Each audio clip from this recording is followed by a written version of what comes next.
إننا في مجلس عوالي الشهداء، ومن موقعنا الذي تعمد بدماء أبنائنا وبناتنا الذين قدموا أرواحهم فداء للحرية والكرامة والعدالة، نؤكد إن نضالنا لم يكن يوما من أجل البقاء فحسب،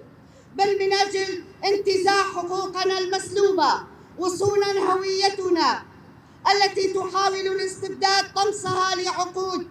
بمناسبة يوم اللغة الكردية 15 أيار نوجه بأسمى آيات التبريكات إلى عموم شعبنا، ونؤكد أن هذه المناسبة ليست مجرد احتفالية، بل هي وقفة عز نستذكر فيها أن اللغة هي روح الشعوب وعنوان كينونتها، وهي الحصن الأخير للهوية. واليوم وبعد مرور 15 عاماً